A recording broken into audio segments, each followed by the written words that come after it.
life, your job is to try to be the best basketball player you can be. To do that, you have to practice, you have to train. You want to train as much as you can, as often as you can. So if you get up at 10 in the morning, train at 11, 12, say 12, train at 12, train for 2 hours, 12 to 2. You have to let your body recover. So you eat, recover, whatever. You get back out, you train, start training again at 6. Train from 6 to 8, and now you go home, you shower, you eat dinner, you go to bed, you wake up, you do it again, right? Those are 2 sessions. Right now, imagine you wake up at 3, you train at 4, you go 4 to 6, come home, breakfast, relax, blah, blah, blah. Now you're back at it again, 9 to 11, right? You relax, and now all of a sudden you're back at it again, 2 to 4, and now you're back at it again, 7 to 9. Look how much more training I have done by simply starting at 4, right? And so now you do that, and as the years go on, the separation that you have with your competitors and your peers just grows larger and larger and larger and larger and larger. And by year 5 or 6, doesn't matter what kind of work they do in the summer, they're never going to catch up because they're 5 years behind. Right? So it makes sense to get up and start your day early because you can get more work in. What I try to do is just try to be still and understand that things come and go, emotions come and go. The important thing is to accept them all, to embrace them all, and then you can choose to do with them what you want versus being controlled by emotion. The Mamba mentality simply means trying to be the best version of yourself. That's what the mentality means. It means every day you're trying to become better. And it's a constant quest. It's an infinite quest. Every decision I made in my life was centered around the process of helping me eventually get there. You know what I'm saying? So I had that purpose, and once I had that purpose, every decision that I made was centered around that purpose.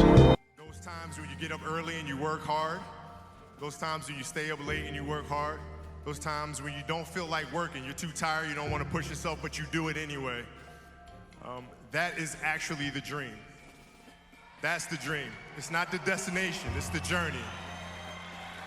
And if you guys can understand that, you won't accomplish your dreams. Your dreams won't come true. Something greater will. It's all about focus. I don't care who you are, where you're from, doesn't matter. It's having a focus and having a purpose. Right? You wake up every single day to get better today than you were yesterday. It doesn't matter what you are. You're a basketball player, a hockey player, golf player, painter, right? It doesn't matter. Right? You try to reach your full potential by getting better every single day. We talk about hard work all the time. It's like, man, if you got to get up every single morning and remind yourself how hard you need to work, you probably need to choose a different profession, because that shouldn't be there. I wake up in the morning excited to get to it. If I'm not training, I'm missing it. If I'm not watching a game of basketball, I miss it. There's no place I'd rather be. And if you have that feeling, then you're truly doing what God has put you on this earth to do.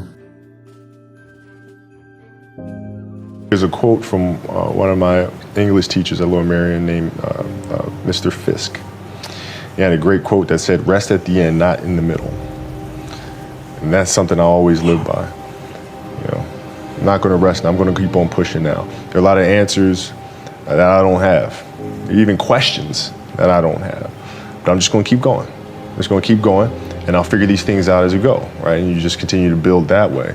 So I try to live by that all the time.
Barlocks.